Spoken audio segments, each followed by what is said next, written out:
Senhor esteja conosco, Ele está no meio de nós. Proclamação do Santo Evangelho de Jesus Cristo segundo São João. Glória a vós, Senhor. Naquele tempo, ao ouvirem as palavras de Jesus, algumas pessoas da multidão diziam: Este é verdadeiramente o profeta. Outros diziam: Ele é o Messias. Mas alguns objetavam: Porventura o Messias virá da Galileia? Não diz a Escritura que o Messias será da descendência de Davi e virá de Belém, povoado de onde era Davi?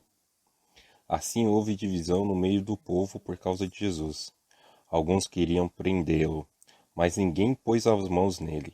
Então os guardas do templo voltaram para os sumos sacerdotes e fariseus, e estes lhe perguntaram: Por que não o trouxestes? Os guardas responderam: Ninguém jamais falou como este homem. Então os fariseus disseram-lhes: Também vós vos deixastes enganar? Por acaso algum dos chefes ou fariseus acreditou nele?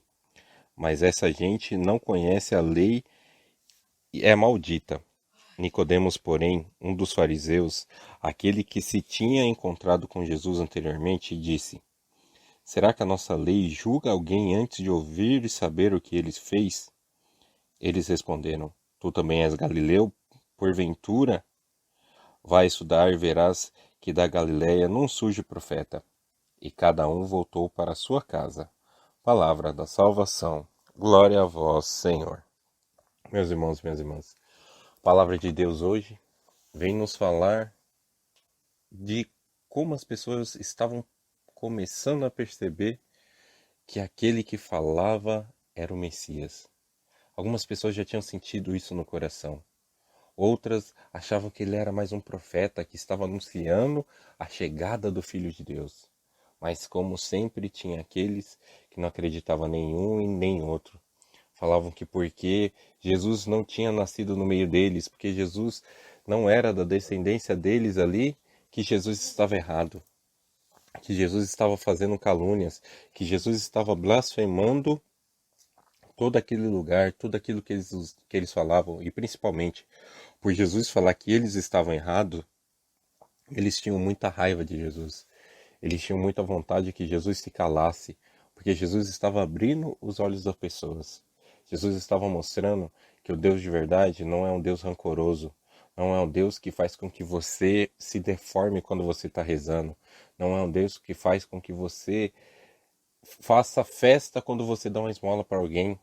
Meus irmãos, minhas irmãs, quando nós damos uma esmola, quando nós estendemos nossa mão a uma pessoa que necessita, nós não temos que fazer festa, nós não temos que tirar selfie, nós não temos que postar no Instagram, postar no Facebook.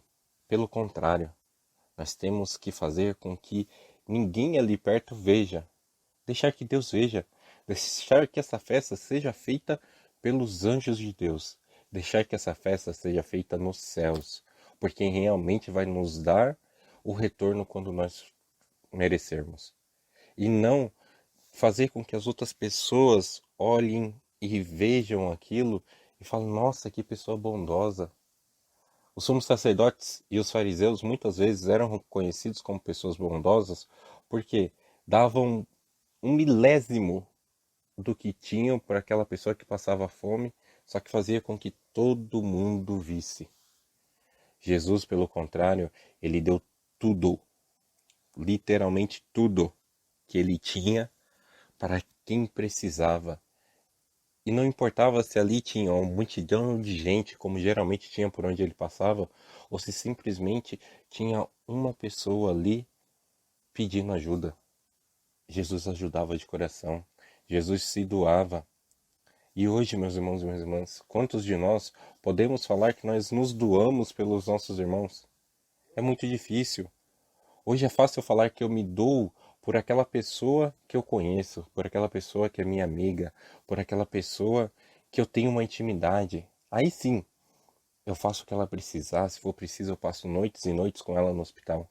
Mas é aquele irmão que não tem ninguém, aquela pessoa, aquele morador de rua que está perdido ali, aqueles idosos que estão lá nos asilos, afastados, que ninguém da família vai visitar.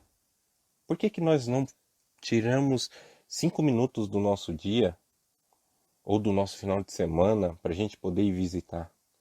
Por que que nós não ajudamos essa pessoa, esse morador de rua, dando um prato de comida, sem que ninguém esteja passando perto? Por que nós não fazemos essas marmitas e levamos e entregamos, ó meu irmão, come, mata sua fome, toma uma garrafa de água, mata sua sede, sem esperar nada em troca, sem esperar que outras pessoas vejam para daqui, quando chegar no ano político, eu possa me candidatar a alguma vaga para conseguir alguma coisa.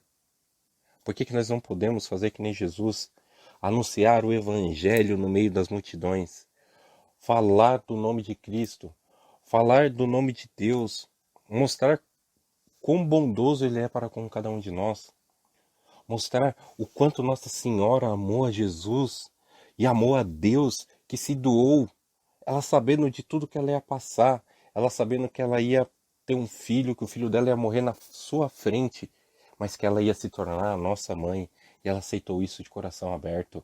E principalmente, ela guiou muito dos discípulos após a morte de Jesus, para que eles não saíssem do caminho correto, para que eles não deixassem de evangelizar. Ela foi suporte para muita gente, ela foi suporte para muitos discípulos. Ela é nosso suporte cada dia. Ela nos carrega pelas mãos. Ela nos dá direção. Ela nos mostra o que nós temos que fazer para alcançar o seu filho. Por que que nós não podemos fazer isso com as outras pessoas, meus irmãos? É isso que a Quaresma nos traz. É isso que a Páscoa representa para cada um de nós.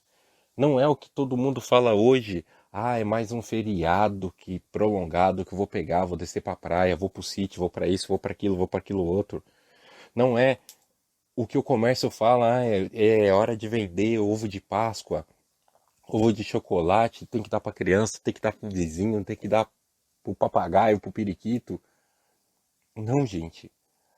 A Semana Santa, a Quaresma, o sacrifício de Jesus por nós é vida nova, é renovação.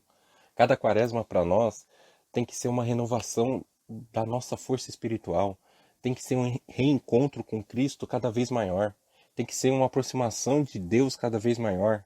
E nós temos que usar essa Quaresma para que nós possamos viver o resto do nosso ano ali, sempre no caminho, passando por toda a dificuldade, passando por todo o tormento, mas firmes na fé, porque na Quaresma nós nos aproximamos mais de Deus. Nós conhecemos esse Deus mais profundamente. Nós tivemos um contato mais íntimo com esse Deus. Nós nos doamos mais ainda para falar com esse Jesus Cristo. Nós não temos que ser que nesses fariseus que se diziam conhecer da lei, mas como Jesus não estava ali batendo nas costas dele, falando que eles estavam certos, mas sim demonstrando os erros deles, começaram a falar que ele não era ninguém. Como que um galileu podia ser o Messias, o Filho de Deus, sendo que nas Escrituras falava que o Filho de Deus ia vir de Belém? Como que um simples filho de um carpinteiro poderia ser o Filho de Deus, o escolhido por Deus para salvar a humanidade? E quando Nicodemos defende Jesus, falando de tudo que Jesus já tinha feito, eles perguntam se ele também era galileu, se ele não tinha lido as Escrituras, o que as Escrituras falavam, mas pelo contrário, Nicodemos, ele ouviu realmente o que Jesus falava. Ele entendeu cada palavra que Jesus disse. Ele entendeu cada sentido que Jesus colocava, o que ele queria dizer, que ele era a salvação, que ele era o enviado de Cristo, de Deus, que era ele que tinha vindo ao mundo para se doar por nós. Se cada um naquela época tivesse realmente ouvido Jesus de coração aberto, Jesus não teria sido entregue, ele teria curado todas as pessoas, ele teria perdoado todos os pecados, mas sem ter que morrer por nós. Só que aquelas pessoas não ouviram, elas estavam simplesmente interessadas no que Jesus podia fazer naquele momento. Muitas vezes acontece isso conosco hoje em dia também. Se nós vamos levar a palavra de Deus para uma pessoa, muitas vezes ela está mais preocupada o que isso vai trazer para ela depois. Se essa visita que nós estamos fazendo com a palavra de Deus vai trazer para ela uma cesta básica, vai trazer para ela uma ajuda financeira, o que vai trazer? Vai trazer para ela um reconhecimento para lá na frente ela poder utilizar disso. Falar, olha, eu abri minha casa para a igreja, agora eu preciso que a igreja abra as portas para mim poder fazer alguma coisa. E a igreja não é ferramenta de troca. Nós não temos que usar a palavra de Deus como ferramenta de troca. Eu te dou a palavra de Deus e você me dá dinheiro. Eu te dou a palavra de Deus e você me dá um cargo. Eu te dou a palavra de Deus e você me dá isso. Não. Nós temos que dar a palavra de Deus sem esperar nada em troca. Era isso que Jesus fazia. Era tanto que Jesus não levava a palavra de Deus para quem era rico, para quem tinha condições de sair da sua casa e ir ao templo. Ele levava a palavra de Deus para quem era pobre, que a coisa que aquela pessoa podia dar de mais valioso para Jesus e para Deus era o seu coração arrependido. Era o seu coração renovado porque realmente conheceu aquele Deus. Era o seu coração renovado porque conheceu naquela pessoa que ali falava o próprio Jesus, o próprio Rei, o Filho e o Salvador. Então, meus irmãos e minhas irmãs, que nesse caminho de quaresma que nós estamos, que nós possamos refletir cada vez mais o quão próximo de Jesus eu estou, o quanto eu estou entendendo o que Jesus quer falar para mim. Será que todo dia de manhã, quando eu acordo, eu entendo o que Ele tem programado para mim naquele dia? Ou será que simplesmente eu deixo correr, eu deixo acontecer e não me preocupo com o que Jesus planejou para mim? Nós temos que tomar esse cuidado. Que Deus possa abençoar muito nossa semana, que Ele possa abençoar muito esse nosso sábado e que Deus possa estar abençoando essa semana que se inicia conosco. Fiquem com Deus, uma excelente semana a todos.